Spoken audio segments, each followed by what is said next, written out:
할렐루야. 누가는 신약 성경의 저자들 가운데 유일하게 유대인이 아니었습니다. 누가는 바깥 사람들, 그 당시에 복음 바깥에 있던 사람들, 소외된 사람들을 가장 강력하게 옹호하고 지지했던 사람입니다. 그런 누가가 당대의 유대 종교가 터부시했던 바깥 사람들, 복음과 상관없이 소외된 많은 분들을 이 성경에 기록합니다. 그 당시에 유대 교인들이, 민족주의자들이 소외시켰던 사람들, 여자분들, 평범한 노동자분들, 목자들, 그리고 다른 인종의 사람들, 특히 사마리아 사람들, 그리고 가난한 사람들을 예수께서 어떻게 그들을 끌어안으시고 그들을 긍휼히 여기셨는지, 그리고 그들을 어떻게 복된 사람으로 구원시켰는지를 가장 극명하게 보여주는 아주 중요한 성경입니다. 누가복음을 함께 봉독하겠습니다. 구하여라, 그러면 받을 것이다. 찾아라, 그러면 발견할 것이다. 두드려라, 그러면 문이 열릴 것이다. 누가복음 1장.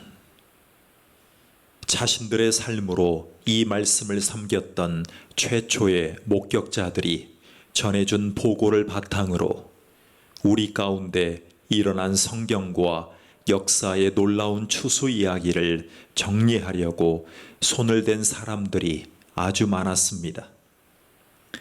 이야기의 발단부터 시작해 모든 보고를 아주 자세히 살펴본 나도 데오빌로 각하를 위해 모든 것을 상세하게 기록하기로 했습니다. 이로써 각하께서는 그동안 배운 것이 믿을 만한 것임을 확실히 알게 될 것입니다. 천사가 요한의 출생을 알리다. 유대왕 헤롯이 다스리던 때에 아비야 반열에서 직무를 맡은 제사장이 있었다. 그의 이름은 사가랴였다. 그의 아내는 아론의 후손으로 이름은 엘리사벳이었다. 이들 부부는 주의하여 계명의 도를 지키고 하나님 앞에서 깨끗한 양심을 품고서 바르게 살았다. 그러나 엘리사벳이 임신을 할 수 없어 그들에게는 자식이 없었고 이미 나이도 많았다. 마침 사가랴가 자기 차례가 되어 하나님 앞에서 제사장 직무를 수행하고 있었는데 그가 하나님의 성소에 들어가 분향하는 일을 맡게 되었다. 그것은 평생 한 번 오는 일이었다. 분향 시간에 회중은 성전 바깥에 모여 기도하고 있었다. 그때 하나님의 천사가 애고도 없이 성소의 분향단 오른쪽에 나타났다. 사가랴는 두려워서 그 자리에 얼어붙었다. 천사가 그를 안심시켰다. 사가랴야, 두려워 마라. 하나님께서 내 기도를 들으셨다. 내 아내 엘리사벳이 아들을 낳을 것이다. 너는 그 이름을 요한이라고 하여라. 너는 기뻐서 사슴처럼 뛸 것이며 너뿐만 아니라 많은 사람들이 그의 출생을 즐거워할 것이다. 그는 하나님께 큰 인물이 될 것이다. 그는 하나님께 큰 인물이 될 것이다. 그는 포도주와 맥주를 마시지 않을 것이며 모태에서 나오는 순간부터 성령으로 충만할 것이다. 그는 이스라엘의 많은 아들, 딸들을 하나님께로 돌아오게 할 것이다.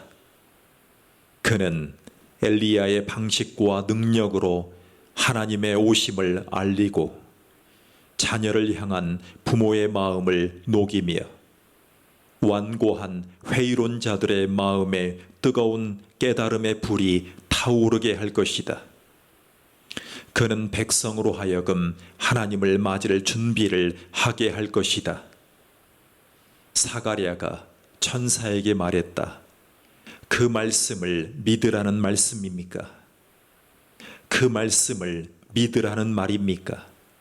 나는 늙은 사람이고 내 아내도 늙었습니다.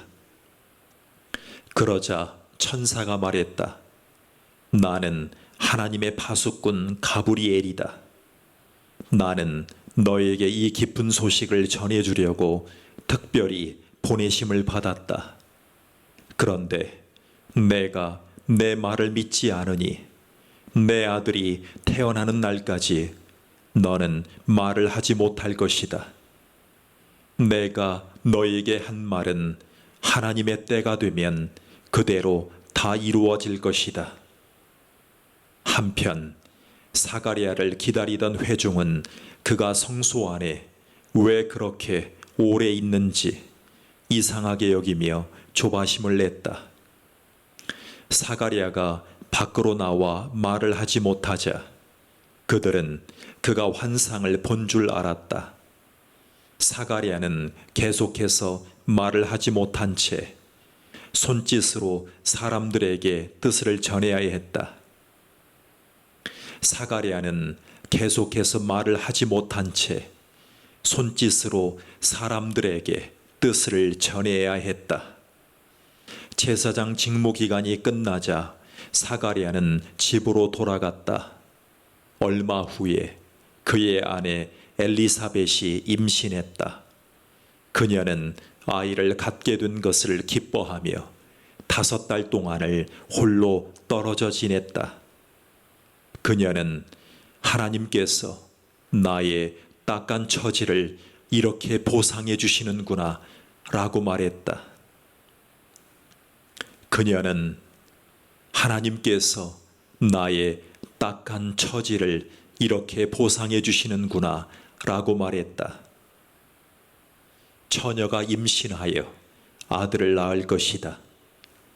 엘리사벳이 임신한 지 6달이 되었을 때 하나님께서 천사 가브리엘을 갈릴리 나사렛 동네에 다윗의 자손인 남자와 약혼한 한 처녀에게 보내셨다. 남자의 이름은 요셉이고 처녀의 이름은 마리아였다. 가브리엘이 들어가서 마리아에게 인사했다. 잘 있었느냐? 너는 하나님의 아름다움으로 안과 밖이 다 아름답구나. 하나님께서 너와 함께 하신다. 마리아는 크게 동요하며 그 인사에 감춰진 뜻이 무엇인지 궁금히 여겼다. 천사가 그녀를 안심시켰다. 마리아야, 조금도 두려워할 것 없다. 하나님께서 너에게 주시는 놀라운 선물이 있다. 내가 임신하여 아들을 낳을 것이니 그 이름을 예수라고 하여라. 그는 크게 되어 지극히 높으신 분의 아들이라 불릴 것이다. 주 하나님께서 그에게 그의 조상 다윗의 왕위를 주실 것이다. 그는 영원히 야곱의 집을 다스리고 그의 나라는 영원 무궁할 것이다. 마리아가 천사에게 말했다. 하지만 어떻게 그럴 수 있습니까? 나는 남자와 잠자리를 같이 한 적이 없습니다. 천사가 대답했다.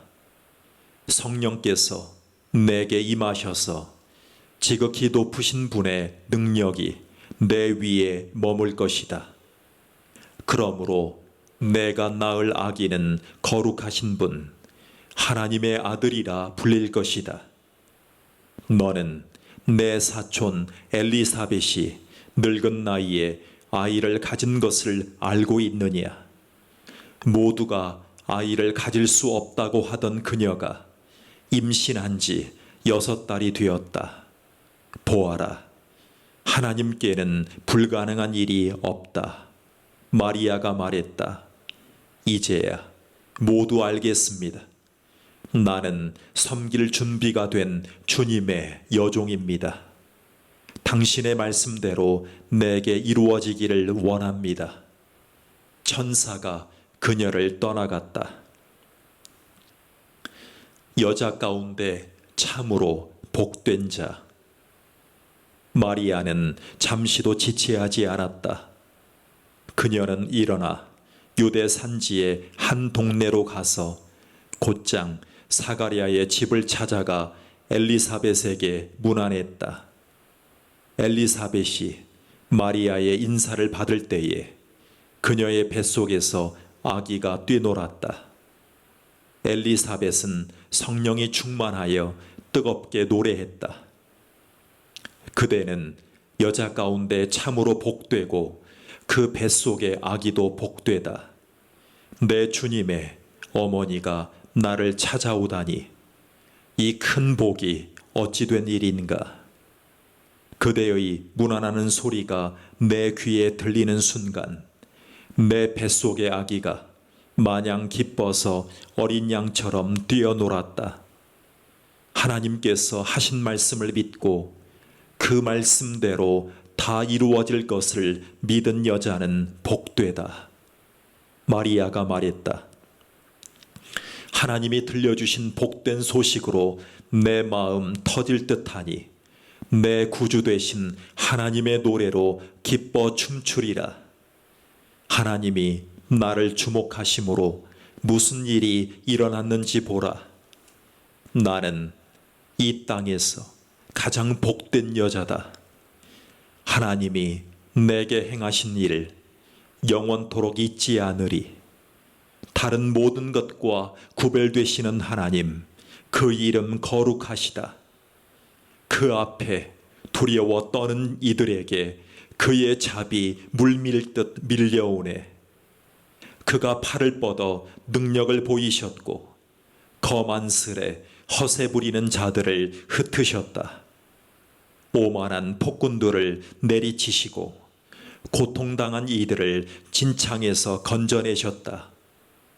가난하고 굶주린 사람들이 잔치상에 앉으니 야멸친 부자들이 냉대를 당했다. 기억하셔서 풍성한 잡이 드높이 쌓으시며 택하신 자녀 이스라엘을 품으셨다. 아브라함으로 시작해 지금까지 약속하신 대로 그의 자비가 정확히 이루어졌다. 마리아는 6달 동안 엘리사벳과 함께 있다가 자기 집으로 돌아갔다. 요한의 출생. 출산일이 되어 엘리사벳이 아들을 낳았다. 이웃과 친척들은 하나님께서 그녀에게 베푸신 큰 자비를 보고 함께 즐거워했다. 8회째 되는 날, 그들이 아기에게 할례를 행하러 와서 그 아버지의 이름을 따서 아기의 이름을 사가랴로 지으려고 했다. 그러나 엘리사벳이 끼어들었다. 아닙니다. 이 아이의 이름은 요한이라고 해야 합니다. 그들이 말했다. 하지만 당신네 집안에는 그런 이름을 가진 사람이 아무도 없지 않습니까? 그들은 사가랴에게 손짓하여 아이에게 어떤 이름을 지어주려고 하는지 물었다. 사가랴가 서판을 달라고 하더니 이렇게 썼다. 아이의 이름은 요한이라고 해야 합니다. 사람들이 모두 깜짝 놀랐다. 놀랄 일은 그것만이 아니었다. 어느새 사가랴의 입이 열리고 혀가 풀어지더니 말을 하면서 하나님을 찬양하는 것이었다. 깊은 경외심이 이웃을 덮었고 유대 온 산지 사람들이 온통 그 이야기뿐이었다. 이야기를 들은 사람들은 모두 그 일을 마음에 새기며 놀라워했다. 이 아이가 장차 어떤 사람이 될까? 하나님께서 이 일에 함께 하신 것이 분명하다. 사가랴가 성령이 충만하여 이렇게 예언했다. 이스라엘의 주 하나님을 찬양하여라. 그가 오셔서 그 백성을 자유케 하셨다. 그가 구원의 능력을 우리 삶의 중심에 그의 종 다윗의 집에 두셨으니 그의 거룩한 예언자들을 통해 오래전 약속하신 말씀 그대로 우리를 원수들과 우리를 미워하는 모든 손에서 건지셨다. 우리 조상에게 자비를 베푸셔서 말씀하신 것을 기억하고 행하셨으니 곧 우리 조상 아브라함에게 맹세하신 대로 적진에서 우리를 구하셨다. 우리로 하여금 세상 걱정 없이 그분을 예배하며 사는 날 동안 그분 앞에 거룩하게 하셨다. 지극히 높으신 분의 예언자인 내 아기여, 너는 주님 앞서가서 그의 길을 예비하고 그의 백성에게 구원과 죄 용서의 소식을 전해줄 것이다. 하나님의 자비로우신 마음, 하나님의 해돋음 우리에게 임하셔서 어둠 속 죽음의 그늘에 앉아 있는 이들을 비추고 우리의 길을 한 걸음씩 밝혀 평화의 길로 인도할 것이다. 아이는 자라며 심령이 굳세어졌다. 그는 예언자로 이스라엘에 등장하기까지 광야에서 살았다. 누가복음 2장. 예수의 탄생. 그 무렵 아우구스투스 황제가 명령을 내려 제국 전역에 인구조사를 실시하도록 했다. 이것은 구레뇨가 시리아 총독일 때 실시한 첫 인구조사였다. 모든 사람이 자기 조상의 고향으로 가서 조사를 받아야 했다. 요셉도 인구조사를 받으러 갈릴리 나사렛 마을에서 다윗의 동네인 유대 베들레헴으로 올라갔다. 그는 다윗의 자손이었으므로 그곳으로 가야 했다. 요셉은 약혼녀 마리아와 함께 갔는데 그녀는 임신 중이었다. 그들이 거기 머무는 동안 출산할 때가 되었다. 마리아는 첫 아들을 낳았다. 여관에 방이 없어서 그녀는 아기를 포대기에 싸서 구유에 뉘었다. 목자들이 예수 탄생의 소식을 듣다. 근처 들에서 목자들이 밤을 새며 양떼를 지키고 있었다. 그때 갑자기 하나님의 천사가 그들 가운데 서고 하나님의 영광이 그들 주위를 두루 비추었다. 목자들은 두려워 떨었다. 천사가 말했다. 두려워 마라. 내가 여기 온 것은 온 세상 모든 사람을 위한 놀랍고 기쁜 사건을 알려주기 위해서다. 방금 다윗의 동네에 구주가 나셨으니 그는 메시아요 주님이시다. 너희는 가서 포대기에 쌓여 구유에 뉘어 있는 아기를 찾아라.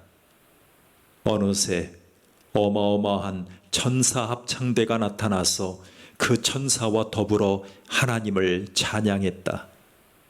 높은 하늘에서는 하나님께 영광, 땅에서는 그분을 기쁘시게 하는 모든 사람에게 평화. 천사 합창대가 하늘로 물러가자 목자들이 서로 의논했다.